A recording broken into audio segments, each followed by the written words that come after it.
This video is to show you how to incorporate a game loop into your live code programs. I'm going to have a falling bomb that's going to explode, so I've got this image for the explosion, and I'm going to do a new image, transparency, okay, and I'm going to import a bomb that I downloaded earlier into Pixlr, and then I'm going to, when it comes up, I'm going to use the wand tool to get rid of the white space. And then I'm going to crop just around here, so let's just, but I've lost a little bit there, so I'm just going to do it again. There we go. And I go to image and crop, so I'm just left with the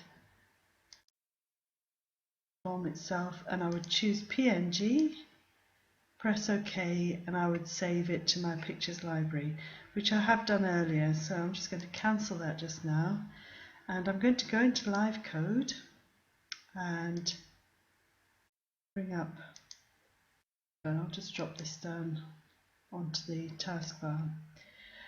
So what I have here is a live code program that's available to use. It's called a generic action game, and when you open it up you'll notice that you have quite a lot of code on the stack, which I'm not going to go into the detail, but basically it just very rapidly updates the screen so that objects on the screen can move slowly. Now at the moment my stack is called Untitled1, so I'm going to go to my stack inspector and I'm going to change this so it says drop the bomb. And you'll notice this comes up here as the name of the stack.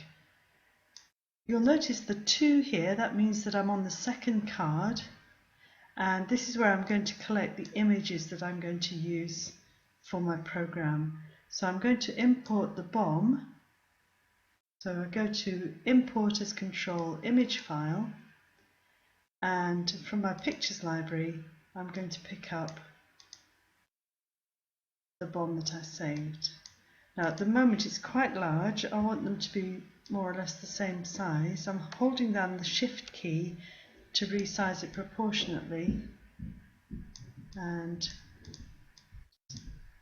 that one's been locked, so I'm just going to go on to size and position, unlock it, and I'll make the bomb just slightly smaller so that it sits inside the explosion, and I'll lock the size and position of both of those so that they don't become much larger when I open the stack up again.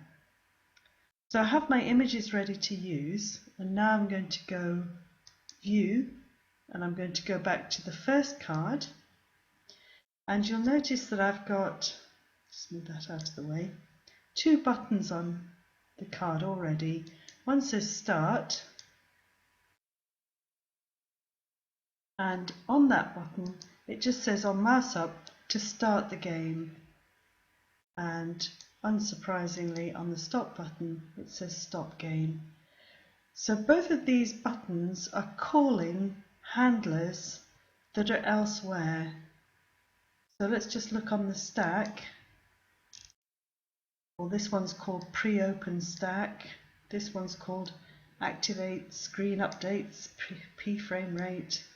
So you look down there, there are none there that are called start game or stop game.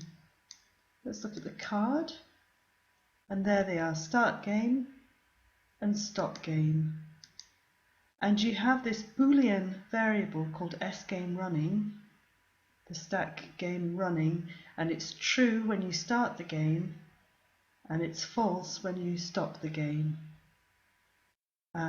This thing here, this is calling a handler that is on the stack, and that handler allows the screen to be updated very rapidly, and this is part of that process as well. So I'm not too worried about those. It's further down here. So the first thing I'm going to do is I'm going to bring on a button that I'm going to skin with the bomb, and then when it drops to the bottom I'm going to have it explode. So the first thing I want to do is I want to go into Start Game. I'm going to set the location of button. Now I'm going to call this button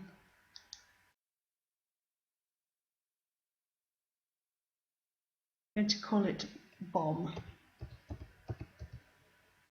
and I want to make sure that it's certainly visible, but I don't want to see the name particularly, and you can do things like change highlight and so on and so forth.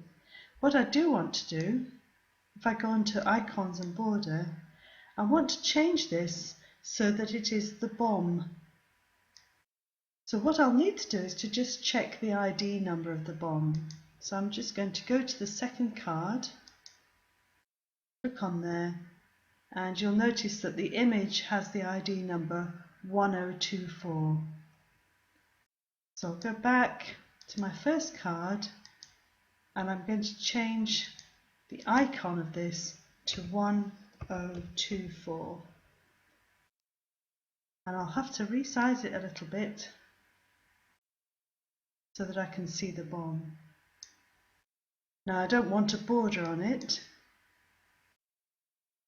So I now have my button and it has this skin of the bomb, and I'm going to make it fall down to the bottom, and then the skin will change to the explosion. So let's set the location of button bomb to, now I'm going to want it to start at the top, but I'd like it to start in a random place. So I'll need to know how wide this card is. So I'm just going to go on the card property inspector, size and position, and it says the width is 663. So in here I'm going to say pick a number from 1 to 663, and then I want it to start up at the top, so the y coordinate, or the second coordinate, is going to be 0. So it's going to be somewhere x, the first coordinate is x, somewhere from 1 to 663, and the y coordinate is 0, so it'll be up there somewhere. So I'm just going to save this, and I'm going to press start. So every time I press start, it goes to a random place, and I'm going to have to move that out of the way. Right, now I'm going to come down here into update screen, and I'm going to say if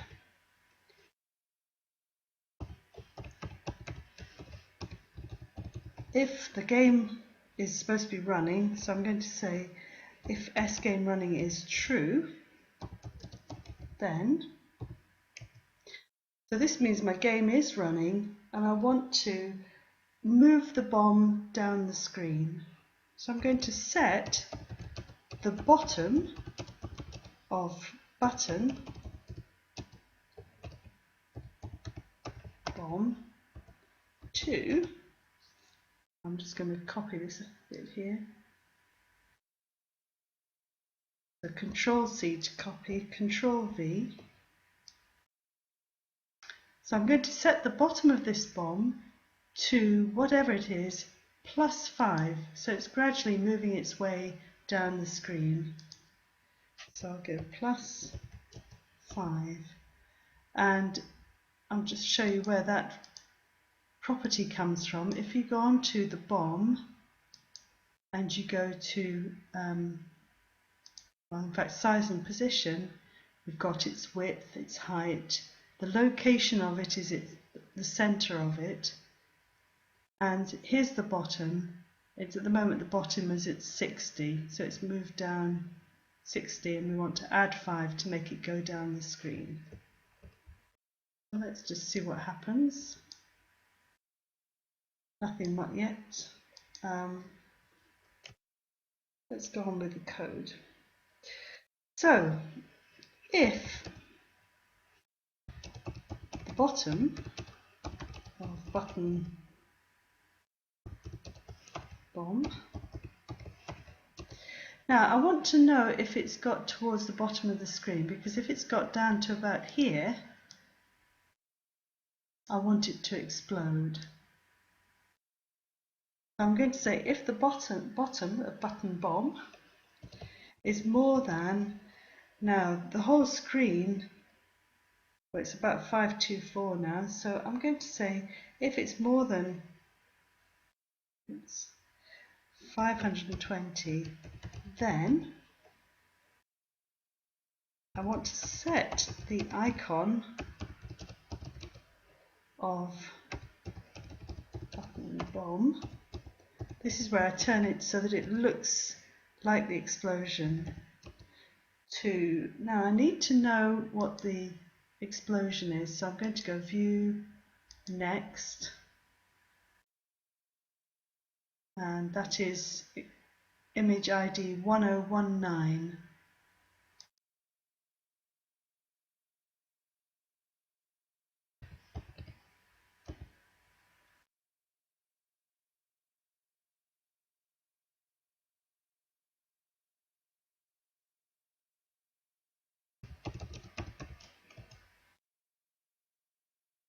And so what happens there is that the bomb will drop, and when it gets to a certain position, more than 520, it should switch to a different look, a different skin. And then if it gets right down to the bottom, so if the bottom of button bomb is more than, well, let's say 560, so if it's travelled even further, then I want it to move up to the top of the screen and change its look back to the original bomb. So I'm going to set the location, well in fact it's going to be this line here. I'm going to reset it back up to the top of the screen.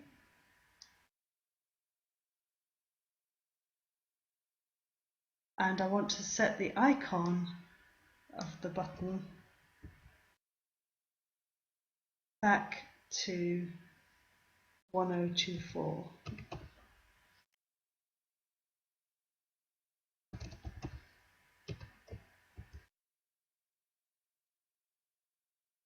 Now it's saying it doesn't like that, and that's because I'm missing the end if. I've got that if and the end if, that if and its end if, but this one here,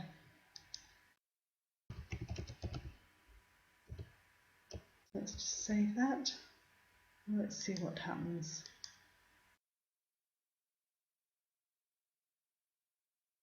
Let's move that out of the way.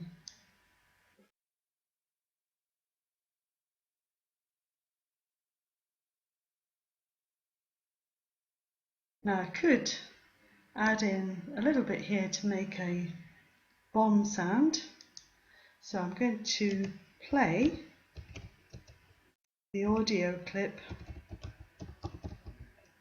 and I just happen to have the sound of a bomb stored, and I'm going to stick that in. So this is the path name for my bomb noise. So I've got videos, and then it was called bomb MP3. So I downloaded this audio clip from the internet and I've just stuck it into my program. So let's see if I get the bomb noise.